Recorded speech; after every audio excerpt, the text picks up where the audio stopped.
Home Depot admitted yesterday that its customers are no longer spending because they're now more worried about unemployment than they are put off by high interest rates. That's a huge change for the company and for the economy as a whole.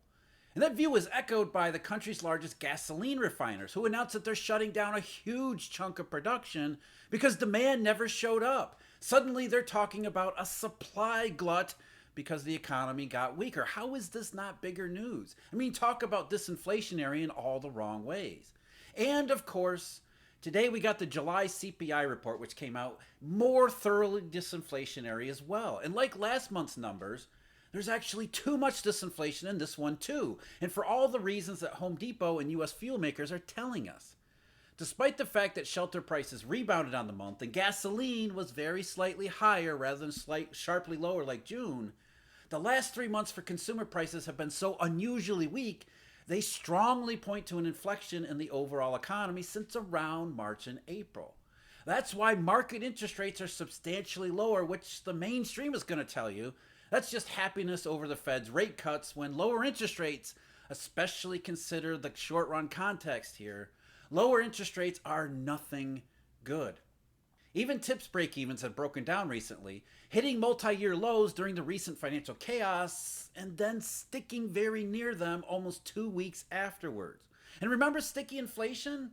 Yeah, no one else does either because it was never actually a thing. We've got disinflation in everything, and as I've been saying all along, that's the bad news. I mean, this Bloomberg headline from Monday says it all. It's inflation week in the US, but everyone's talking about jobs.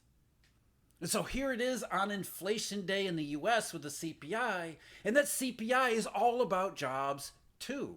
Just ask Home Depot. The company reported results yesterday that well below expectations, same-store sales declining, all the stuff that we've come to expect from Home Depot, except this time it was a little bit deeper, and more importantly, the reason why customers are not shopping at Home Depot is no longer just about high interest rates for home renovations.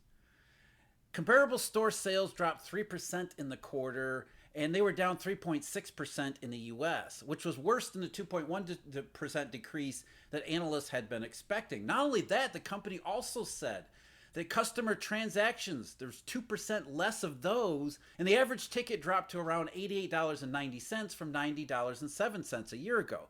So fewer trips to the store, and when people are going to Home Depot, they're shopping less. As a result, the company gets less sales.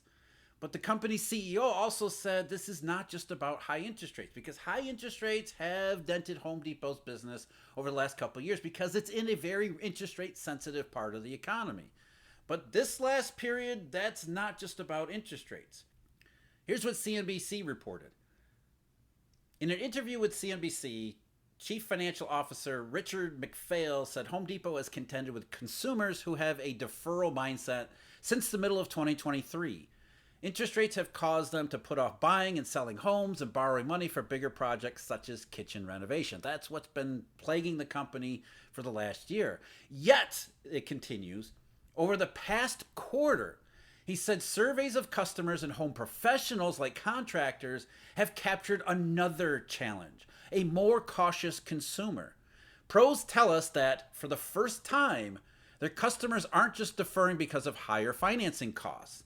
They're deferring because of a sense of greater uncertainty in the economy. And when he says uncertainty, he means another unword, unemployment, jobs, incomes, the labor market. So before, Home Depot was reporting lower results because consumers were putting off home renovation projects due to higher interest rates. But now the company, the retailer, joins all of its peers in saying this is something different. This is about uncertainty, which we all know is unemployment. So it's not about consumer prices. It's not about renewed prices. It's not about sticky prices. It's not about gasoline or shelter or anything else. It's about unemployment. It's inflation week, supposedly, and everyone is talking about jobs. Another group of businesses which are not specifically talking about jobs, but they're in that same general area, U.S. gasoline refiners. The summer maintenance season is upon us, and this year maintenance is going to be even heavier and more widespread than usual. In fact, according to Bloomberg just recently, a couple days ago, it's going to be the most amount of maintenance, the most supply capacity shut down since 2020. Here's what they reported. Some of the top U.S. oil refiners are throttling back operations at their facilities this quarter, adding to concerns that a global glut of crude is forming. A global glut of crude. All we've heard all year is about supply, supply, supply. But yet, as the article points out, despite supply fears, oil prices didn't really get all that far this year because demand was never there. Not only is demand never really showed up, there are more and more signs, as we're talking about with Home Depot, as well as the economic and macro data, that demand actually fell off more recently. So we went from expectations in the oil market for a supply deficit, too much demand, not enough supply, to now we're talking about refiners not just worrying about a possible supply glut, they're actively taking steps to reduce supply because of lower demand was actually lower than anticipated. Marathon Petroleum Corp, owner of the largest U.S. refinery, plans to operate its 13 plants at an average of 90% of capacity this quarter, the lowest for the period since 2020. Similarly, PBF Energy announced it's preparing to process the least crude in 3 years. Phillips 66 will run its refineries near a 2-year low, and Valero Energy expects to trim oil processing. And here's the thing. The U.S. fuel-making complex, a key factor in global supply-demand balances, is faltering as consumption stalls and profit margins shrink. The slowdown bolsters the possibility that an oversupply of crude is looming despite everything that OPEC has done. A threat that has limited oil prices to a roughly 7% gain this year, despite OPEC's production cuts and rising geopolitical tensions. Even profit margins have shrunk at lower production capacities and runs. Demand has fallen off to the point that refineries can't make money refining when it should be the opposite. So prices should be surging, and yet they're talking about a supply glut with demand already relatively low. That's how much things have changed just recently. And it's one more thing in a whole line of evidence pointing to the same thing.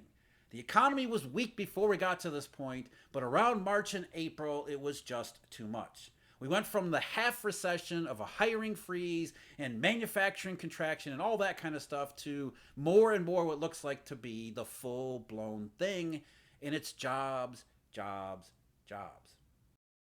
As far as the crude market is concerned, a lot of this is certainly about China. The Chinese just reported lower imports for the month of July too, but it's not just about China. I mean, yes, China's a big part of it, but now we see Europe can't get out of recession, and the U.S. is looking worse and worse and worse by the month, by the week, and maybe even by the day if you're from the perspective of a refiner. So that brings us to the July CPI. And like the June CPI, it was thoroughly disinflationary, though not to the same degree. And the reason it wasn't to the same degree was because, number one, gasoline prices were actually flat on the month, very slightly higher, compared to about 3.6 and 3.7% monthly declines in the 2 months preceding July. The other big thing was shelter prices, which decelerated sharply in June, accelerated modestly in July, so they went back up. But here's the thing, even despite gasoline not subtracting and shelter prices actually accelerating, all of the consumer price numbers, including the core rate, came in solidly disinflationary anyway. It had been shelter prices which had created this idea of sticky consumer prices and inflation to begin with. But now the rest of the consumer price bucket is so thoroughly disinflationary, even when shelter prices accelerate as much as they did, it didn't make all that much difference. As we'll see in just a moment, the details suggest unusual levels of weakness in consumer prices, therefore the economy. The headline rate was just 0.15% month over month, which is up from the small negative in June, and it had been flat, basically unchanged in May. So that gives us a 3-month change of almost no change. In fact, the 3-month change was just 0.1%. And that's the lowest 3-month change going back to June of 2020. And as you can see here, the 3-month change is telling us this is not just 1 month or 2 months. Now we got a 3-month period, and it's an unusually weak 3-month period for the CPI. I haven't seen anything like this during the entire supply shock cycle. The core rate, which I pointed out last month had decelerated in an unusual and concerning fashion, is still decelerating in an unusual and concerning fashion, even though it was slightly faster. The monthly rate was slightly faster in July compared to June. Back in June, it had fallen all the way to a 0.06% increase, so a deceleration, not prices falling, but a deceleration. And that only accelerated to 0.17%, despite, again, the fact that shelter prices moved up in July. And shelter is a huge contribution and a huge contributor to the core rate.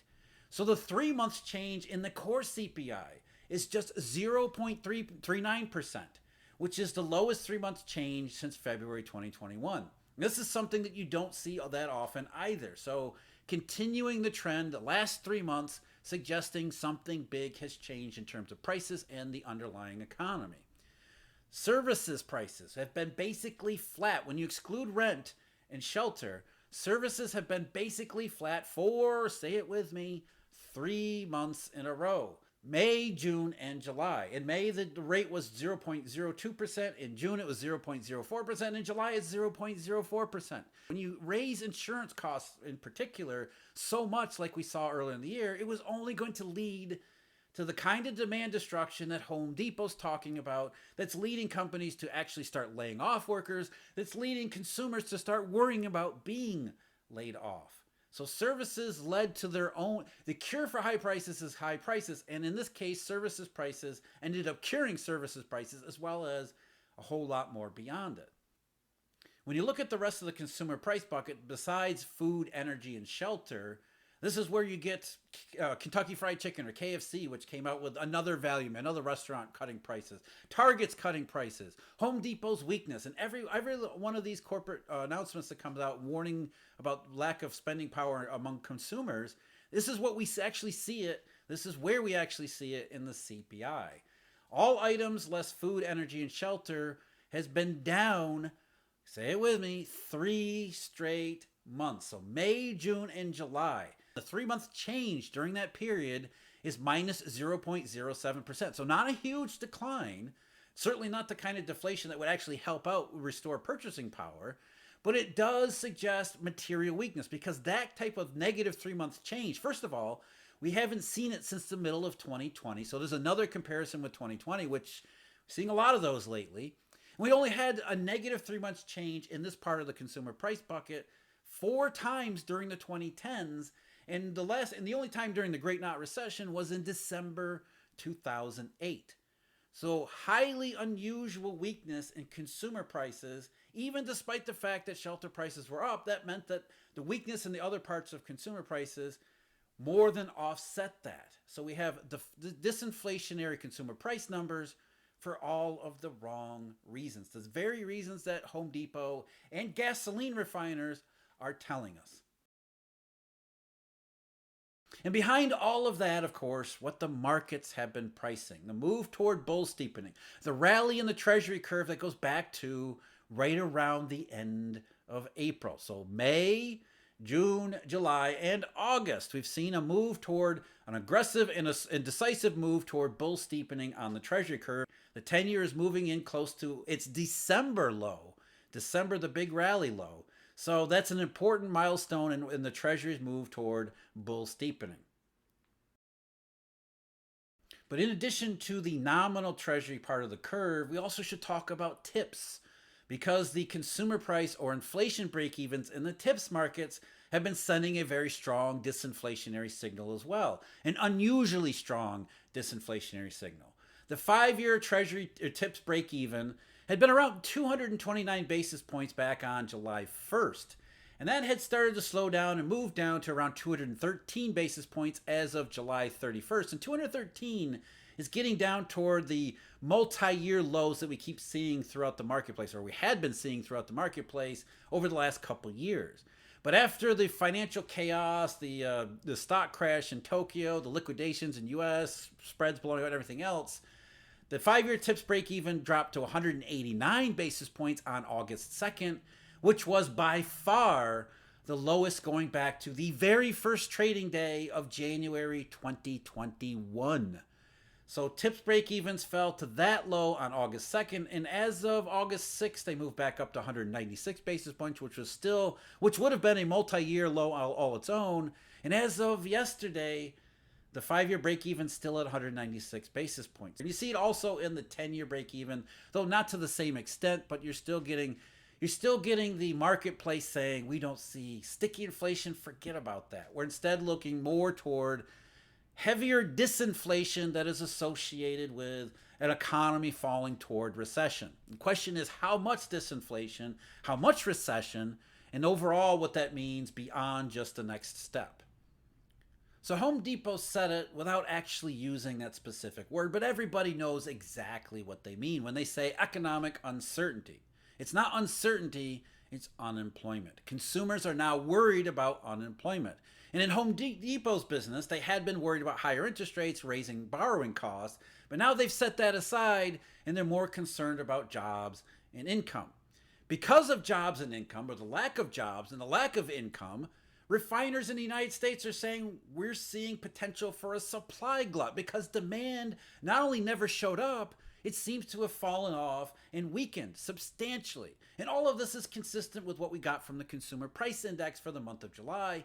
Thoroughly disinflationary on top of May CPI report, on top of June CPI report. We've got a 3-month period now in consumer prices that echo everything else that we've been getting.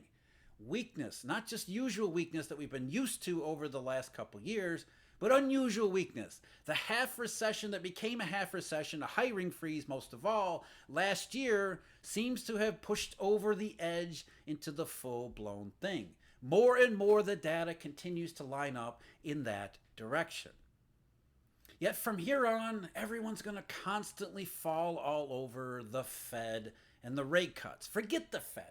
The market has moved way past the Fed.